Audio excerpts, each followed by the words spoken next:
Hey, Slick Talkers, thank you so much for tuning into this podcast. And I know that if you love this show, you'll also love my morning show called Good Morning Hospitality with my co-hosts Michael Golden and Brandy Canali, as we spend 30 minutes every Monday morning to dive into the industry's top latest news and trending topics. So go check it out on wherever you find your podcasts at Good Morning Hospitality. And you can live stream with us on Monday mornings on LinkedIn, Twitter, Facebook, and of course, YouTube. Now, I hope you enjoy this episode. Welcome to Slick Talk, the hospitality podcast where we discuss all things hospitality, hotels, and business. You can find us online at slicktalkthepodcast.com and on every podcast listening platform.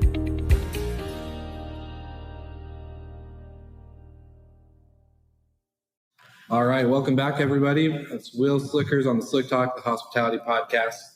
Doing the first time for video, and today I have Katie Watkins here from the Jupiter Hotel, and we're going to dive into their story, a little bit of the history, and the exciting successes they've had as a hotel in Portland, Oregon. Katie, go ahead and introduce yourself to everybody here on the podcast. Hey everyone, I'm Katie Watkins, and I'm the community manager at Jupiter Hotel. We've got 2 properties in Portland on East Burnside, sort of right in the center of the east side of the Willamette River. We've got Jupiter Hotel and Jupiter Next.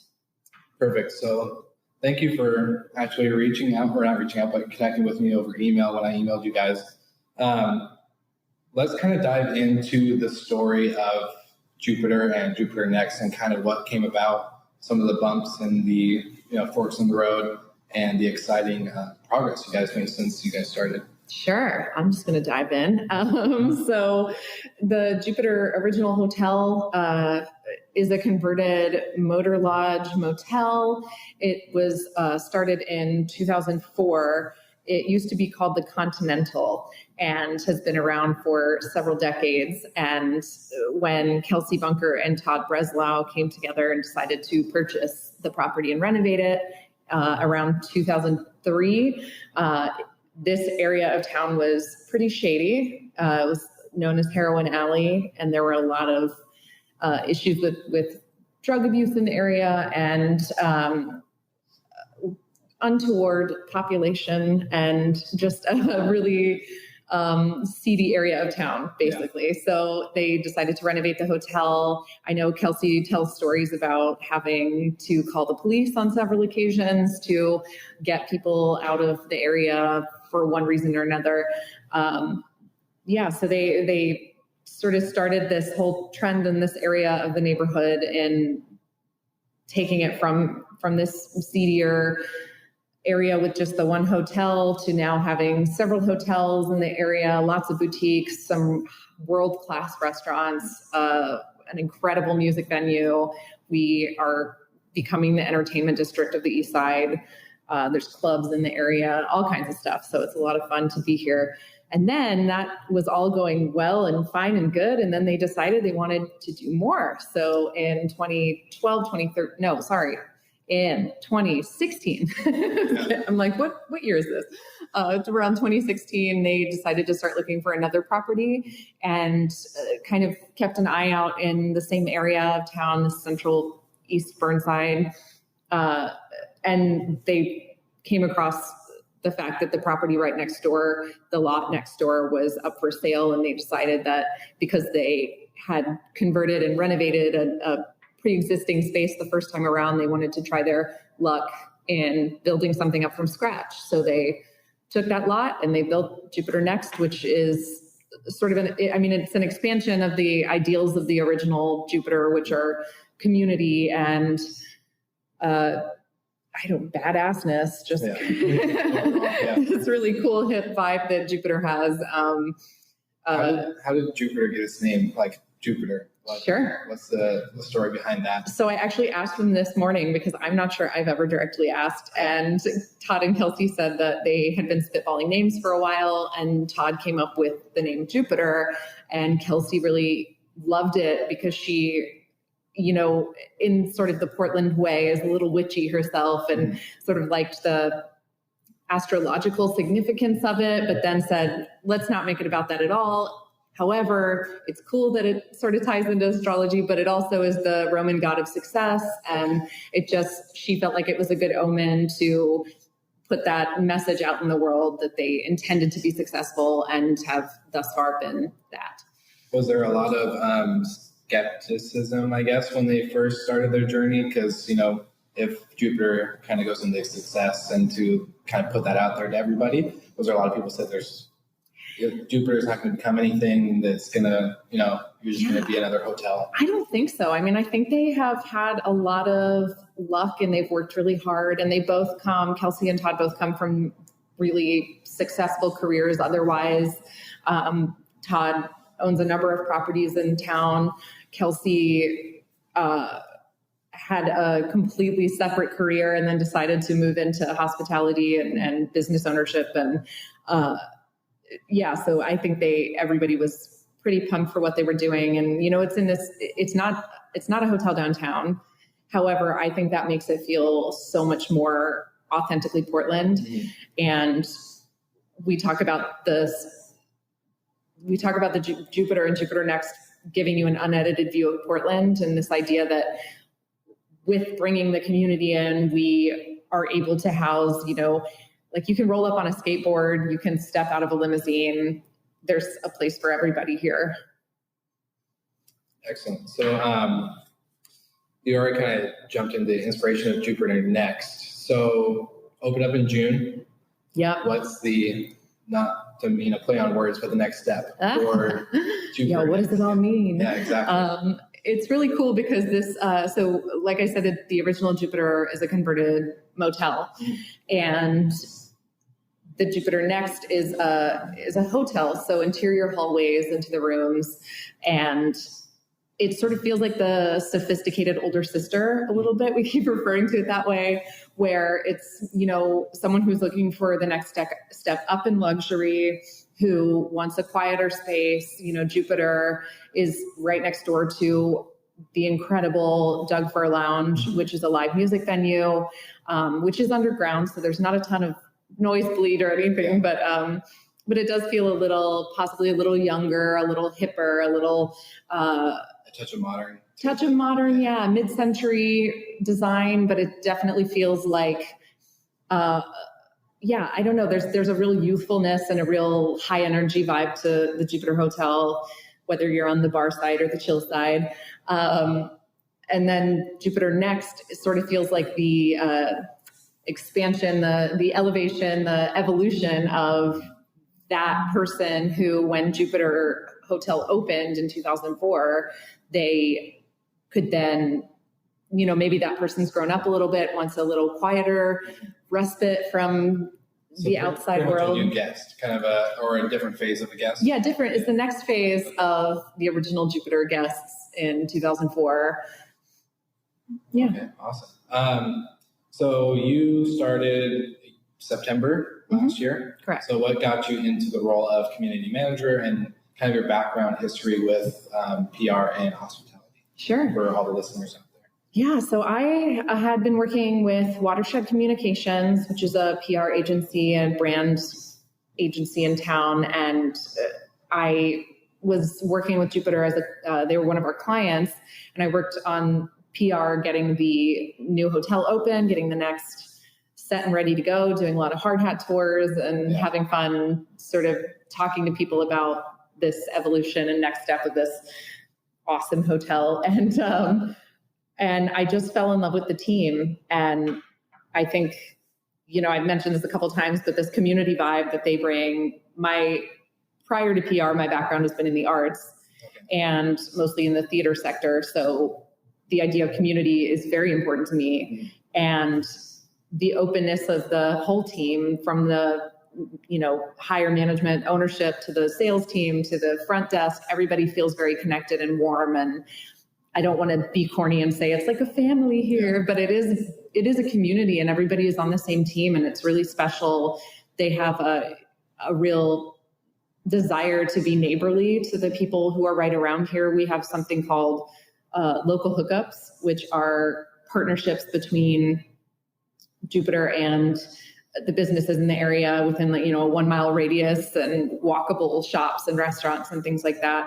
And that's so special to me. So when a few months ago, when they started looking for a community manager, I just jumped at the opportunity to come on the team full time because I love it, and it's very exciting, and it still maintains so much creativity, and I feel very passionate about people enjoying their lives. And so the whole idea of hospitality to me, like, I love that this sector is called hospitality, because also being from Atlanta, I am totally down with the Southern hospitality idea. And I feel like what Jupiter wants to do is make sure that their guests have a great stay and also have a really good time. And we are in the center of this entertainment district, and we want you to know all the things that are available around you and how you can have a super authentic Portland experience without feeling like you're drowning in the Portlandia craziness that's been put out in the world. So with the community manager aspect side, do you see a lot of involvement with the team itself, not just from hire manager, but from people that are doing engineering or maintenance and front desk that kind of get to put a voice into it, along with building that community connection with all the other businesses? Do you see kind of a actual cultural change, like a normal, like we've been talking about, 5-star Marriott or other kind of standalone independent property? Sure. Yeah, I think we definitely have a community feeling from top to bottom. I think particularly from ownership and management to they sort of their involvement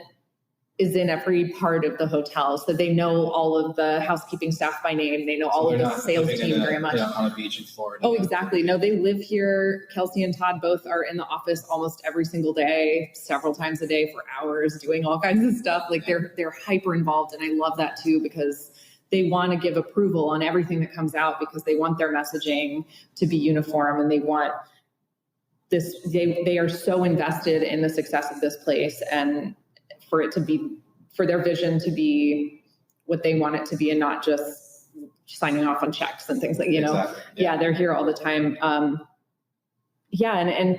we have a lot of community building things that I also want to not say because it sounds corny, but I know last year and for many years before that, they were doing English and Spanish classes. Okay. So for those that wanted to learn English, they would go to one section, and those who wanted to learn Spanish would go to the other. And then, people could come together and have conversations. So it felt like a more connected, kind of breaks away that gap between certain departments maybe, or certain people at the hotel. Correct. Yeah. So it's really exciting. And then every year we have a big holiday party, which is coming up, and I'm super excited about it, where everybody in the whole hotel comes, again, from top to bottom, to left to right, to everybody that's involved in the hotel comes to. Last year we were at Quarter World, which is an quarter arcade. Okay. And everybody just got to bring their families and play arcade games for a few hours. And our previous general manager dressed up as Santa every year, and it's just really fun and silly, and it feels good.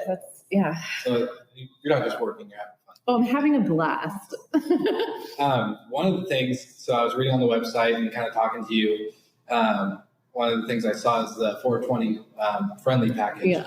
I don't smoke, so this has nothing to do with me, but for the listeners that do participate in 420 and other activities, how does that kind of work here at Jupiter, along with Next, and then kind of the legal side of things? Did you guys have to fight the city? Was it easy? Kind of explain a little bit of the process. I think we have, I'm trying to think of where to start with this. So Portland legalized cannabis a few years ago, and basically as soon as that happened, Jupiter jumped on the opportunity to be more inclusive to guests that did want to partake. And of course, there's now a whole cannabis tourism sector that's coming through towns and cities and states between Colorado and California and Washington and all these places. So we have something called a 420 package, which includes an everything but the weed kit, which we are partnering with Jane, an awesome dispensary in Northeast Portland. And that comes with a vape pen, a grinder, discounts to local dispensaries. So it is literally everything you could possibly need to make that happen for yourself, except the actual weed. So you can't consume it on premises. Of course, there's no smoking in the rooms anyway. So that is kind of a weird loop that you have to figure out in terms of, you're allowed to smoke on public property, or rather private property. You're not allowed to smoke on public property. And a hotel is public property, or, our spaces are all public. So, so you can do whatever you want in your own private space, wherever that ends up being. But, and of course, no smoking in the rooms or anything. We haven't been able to do that for a long time.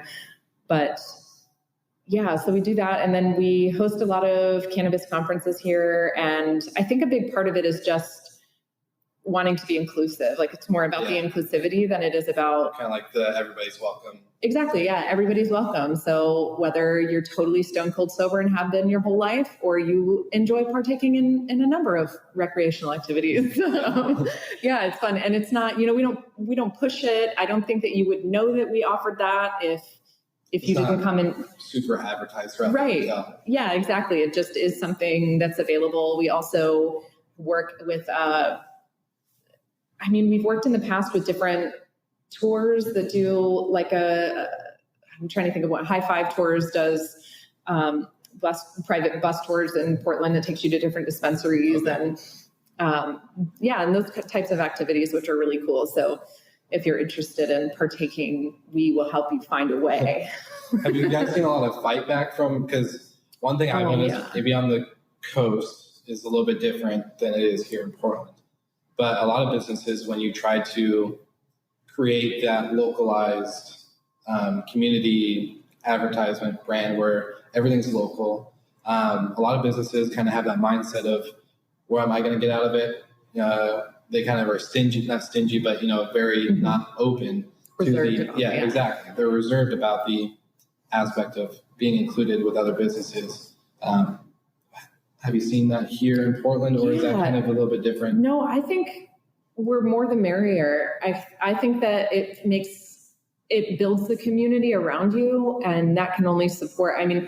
It's like, because now you're not only hitting your market segment for guests, but you're hitting other market segments that maybe wouldn't even consider staying in a hotel, but then they see that partnership that they kind of think. Yeah, and we try to have as many partnerships as possible in a number of different levels. So whether or not that, quote, brings us money or not, we have, like I said, a bunch of boutiques in the area and restaurants and activities. We've got theaters, so many theaters. We have all kinds of stuff. And with all of those local partnerships, we can do this in a number of ways, but often we will provide them with a partner code that offers a discount for staying at our hotels. So when their family or friends come in, or their patrons, they can use that code however they want to. And of course that brings people into us, but then we also want to offer something for our guests. So we work out codes with them and discounts, and flash your key card and you can get 10% off at all the shops across the street and that kind of thing, which I just think builds camaraderie and makes it more fun. It's also a great excuse for me to walk over and say hello and introduce myself and have a face-to-face conversation with somebody in the area, versus this kind of world we live in now, which is there's such a lack of face-to-face contact with people anymore. So now a part of my job is to walk around and shake hands and say hello. And that's awesome. And I really love that. And it's not always just, on email, which I also love, but it's great to, at the end of the day, it's kind of the humanization part really adds that. Because I hope that it brings the neighborhood together, like it makes it a more cohesive place and everybody wants to help each other. And I think Portland in general feels like a very helpful place. Like we want each other to succeed. And I don't think that, I don't know. I think I want to say the more the merrier again. I was going to kind of ties into the question I was kind of asking you earlier, because I saw there's Roxy in the room, which is kind of, for people that don't know, kind of like the Alexa hospitality program that Amazon launched. Mm-hmm. And so with that human to human connection plus the technology side, do you guys see your guests leaning towards the tech of Roxy and kind of using that as a tool, or do you see them still Because like we said, the human connection is super key, especially in hospitality. There's always going to have to be a front desk. There's always going to have to be all this stuff that we offer and provide. How do you feel that kind of affects your job, especially with guests in general? Right. I think the Roxy is the coolest thing. It's like you said, digital concierge. So you can say, hey, Roxy, play music, and it will play a Spotify list that we pre-built with awesome, cool songs in there, or you can play whatever you want.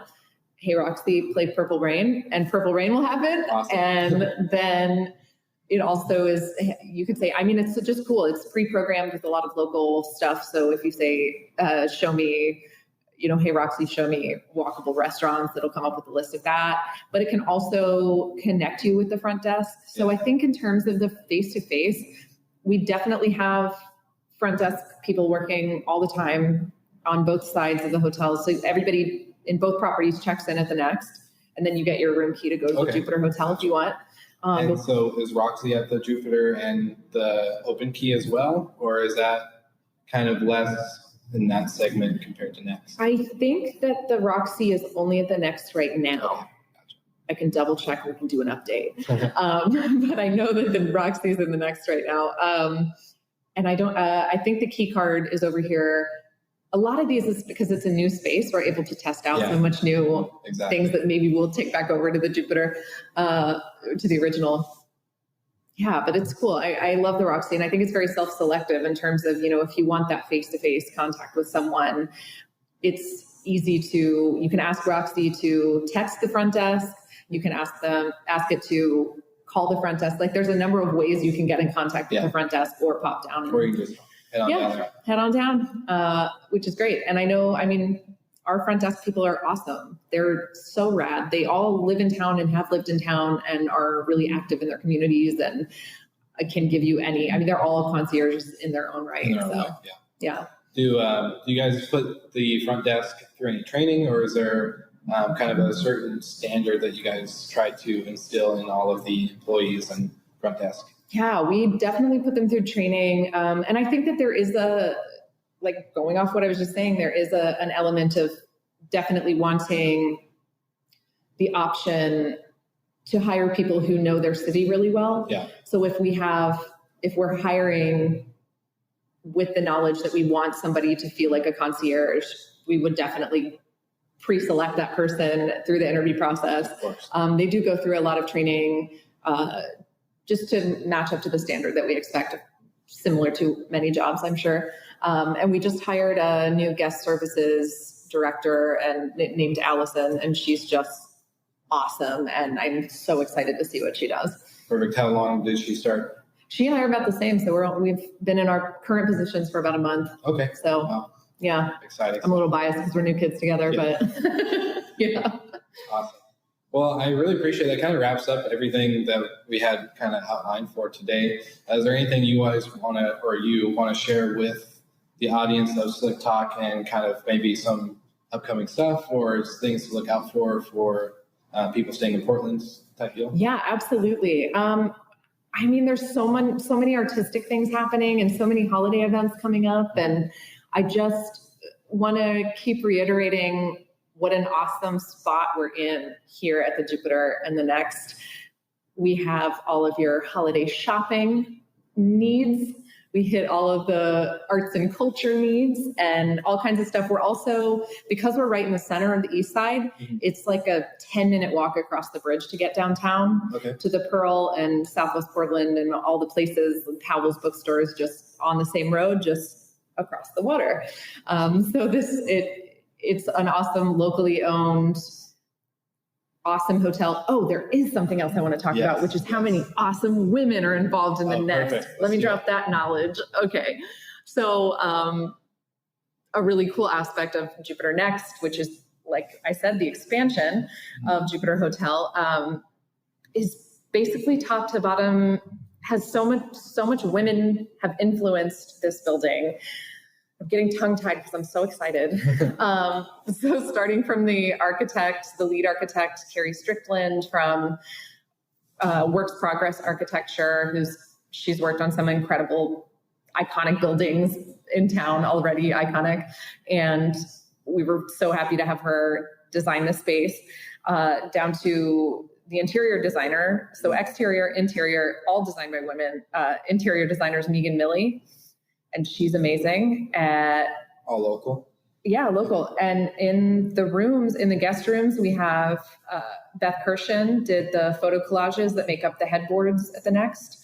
And they're all very, very Portland centric. And we had her hide little Jupiter signs and inside the photos. It's really cool. Yeah, but it mixes a bunch of the Portland signage. It's, again, iconic.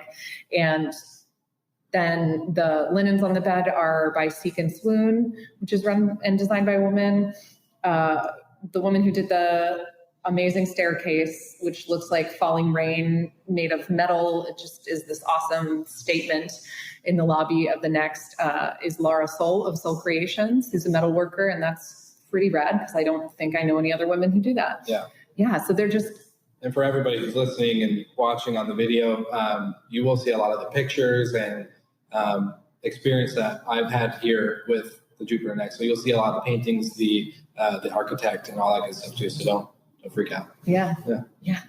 It's just great. So I'm so happy to be a part of it and be working with all of these incredible women and men and et cetera. It's great. I'm just all smiles. Awesome. Well, I really appreciate you being on the show, and definitely can't wait to come back and keep seeing all the exciting things you guys are doing, because I know you're probably pretty busy, especially when it comes to summer and all that good stuff. So all the Slick Talkers out there that are listening or watching, whenever you're in Portland, check out the Jupiter Hotel, Jupiter Next, all the community aspects of it. If you're a 420 person, go for it. There's plenty of options. If you're a pet lover and have a pet, bring them. The more the merrier, pretty much. This is kind of the wrap of the episode, and I appreciate everybody getting online and checking it out. So if you want to stay here, just go to the jupiterhotel.com. Thanks. Hey, everybody. Thank you so much for joining Slick Talk, the hospitality podcast, for this exciting episode while I was at the Jupiter Hotel and the Jupiter Next. I stayed there last night, and I had a great interview with Katie Watkins, the community manager, who had lots of information and insight to give about the property and the history and the up-and-coming story of the property and the hotel itself. If you have any more questions or want to stay there, go ahead and feel free to reach out or check out their website, jupiterhotel.com, and see all the exciting things. Thank you guys so much. Thank you so much for listening. We love your support and want to provide the best we can to all our listeners. So please find us online, social media, and on Spotify, Apple Podcast, and Google Podcast.